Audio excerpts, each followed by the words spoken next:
Bonjour à tous, bienvenue dans cette nouvelle vidéo. J'ai eu la chance d'avoir accès aux nouvelles montres Rolex qui sortiront bientôt et aujourd'hui on va s'intéresser aux nouvelles Explorer. Deux nouveaux modèles d'Explorer ont été sortis ainsi que deux nouveaux modèles d'Explorer 2. Pour le coup, je trouve que cette année Rolex a pas mal innové et ça c'est vraiment très cool. Avant de parler de ces nouveaux modèles, parlons un peu de l'histoire Explorer. Rolex et l'exploration a toujours été très en lien depuis la création de la marque. Le modèle Explorer est le fruit d'un long parcours de recherche pour Rolex. Tout commence dans les années 30 lorsque la marque décide d'équiper plusieurs expéditions himalayennes afin d'observer et de connaître le comportement des montres dans des conditions extrêmes à haute altitude. Et il se trouve que c'est durant la première moitié du XXe siècle que l'Himalaya suscite l'intérêt des alpinistes du monde entier. L'Himalaya est un peu comme un banc d'essai pour la marque et un vrai laboratoire à ciel ouvert car justement, les conditions en haute montagne constituent un excellent environnement pour tester la fiabilité et la robustesse d'une montre. Il se trouve que cet attrait pour les plus hauts sommets du monde existe depuis longtemps et justement Rolex s'est associé avec de nombreux groupes d'alpinistes et explorateurs chevronnés. Comme le montre le document que vous voyez actuellement avant l'ascension de l'Everest, donc l'Everest qui règne sur cette chaîne de montagnes, fait rêver les alpinistes du monde entier et un peu après, donc entre 1933 et 1955, ce n'est pas moins de 17 expéditions que va équiper Rolex. L'expédition la plus connue est celle menée par le colonel Sir John Hunt et conduite sous l'égide de l'Himalayan Committee, qui est justement une entité britannique spécifiquement créée pour explorer cette chaîne de montagnes. Rolex équipe l'expédition de montres Oyster Perpetual. En mai 1953, deux hommes membres de cette expédition britannique réussissent l'exploit d'atteindre le sommet de l'Everest. Ils vont réussir ce défi et atteindre le sommet de la montagne à 8848 mètres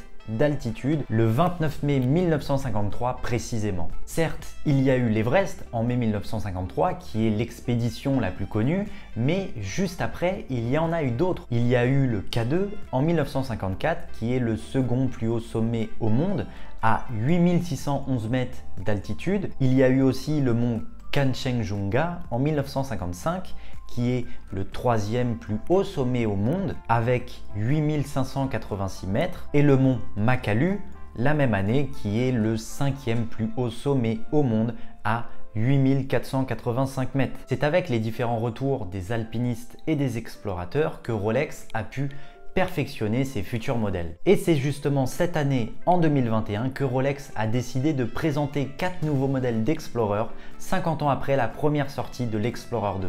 Après avoir parlé de l'histoire de l'Explorer, maintenant on va passer à ces nouvelles montres. On va commencer par l'Explorer qui est la grande nouveauté.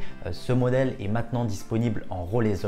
C'est une version en or, jaune 18 carats et en acier. Et aussi Rolex a présenté une nouvelle version du modèle Explorer qu'en acier. L'autre nouveauté, c'est qu'on passe du 39 mm au 36 mm et justement le 36 mm, c'est la taille d'origine de l'Explorer sorti en 1953. Sur ces versions, on retrouve un nouveau calibre de nouvelle génération, le calibre 32-30, dévoilé l'année dernière en 2020. Il se trouve que ce calibre, c'est le même qu'il y a dans la Submariner sans la date, ainsi que dans certaines Oyster Perpetual. Le calibre est extrêmement précis, on est à -2 + 2 secondes par jour, comme la grande majorité des autres calibres, j'ai envie de dire. Ce mouvement bénéficie d'une réserve de marche d'environ 70 heures et il est très résistant au choc. Pour ces deux versions, on est sur un cadran laqué, on retrouve les index et les chiffres 3, 6, 9 en or 18 carats ainsi que les aiguilles qui sont également en or. On a toujours le bracelet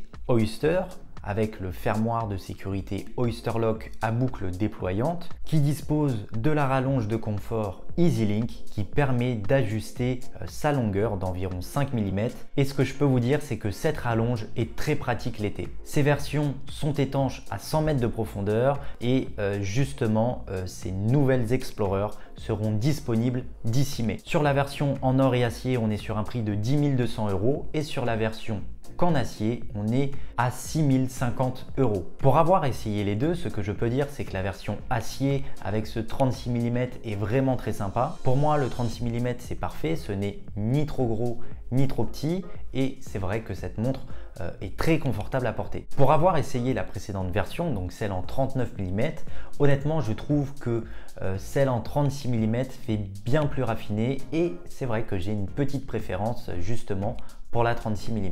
Pour la version or et acier, j'étais un peu plus sceptique la première fois que je l'ai vue, mais une fois au poignet, je trouve que justement l'or n'est pas si clinquant que ça et ça change tout. Passons maintenant à l'autre nouveauté qui est l'Explorer 2. Pour l'Explorer 2, il n'y a pas de grands changements notables. Justement, on n'est que sur des petits changements très subtils. Beaucoup s'attendaient à ce que Rolex change la lunette et mette une lunette en cérachrome, donc en céramique, mais non. Et honnêtement, je trouve que c'est bien mieux comme ça. Je pense que la lunette en céramique aurait un peu dénaturé le modèle. La première Explorer 2 a été présentée en 1971, 50 ans plus tard. Cette année, en 2021, Rolex nous a présenté ces deux nouvelles références. On reste sur un diamètre de 42 mm. Alors pour les deux versions, il y en a une avec un cadran noir et l'autre avec un cadran blanc. Les nouvelles versions disposent de cadrans laqués. Les index ont un revêtement noir par technique PVD. L'aiguille 24 heures conserve sa couleur orange. La teinte orange Explorer 2 est inscrite sur le cadran et ça depuis 2011. Les Explorer 2 de nouvelle génération sont équipés de la nouvelle génération de calibre, le 3285, qui équipe aussi les GMT Master 2. La montre est étanche à 100 mètres de profondeur. Les index sont en or gris 18 carats ainsi que les aiguilles. Ces nouvelles références sont également disponibles d'ici mai. Pour ces nouvelles versions, on est sur un prix de 8050 € et oui, le prix a bien augmenté depuis l'année dernière. J'aime beaucoup ces deux nouvelles versions, surtout celle avec le cadran blanc. Pour les avoir essayées, je trouve que le 42 mm fait un peu gros. Bon, après ça c'est mon avis personnel. D'ailleurs, que pensez-vous de ces nouvelles Explorer? Dites-moi tout ça dans les commentaires de cette vidéo. Vous êtes plus de 80% à regarder mes vidéos et à ne pas être abonné à cette chaîne, alors abonnez-vous. Surtout que je sors 2 vidéos par semaine. Et moi je vous dis à la prochaine, c'était Clément, salut!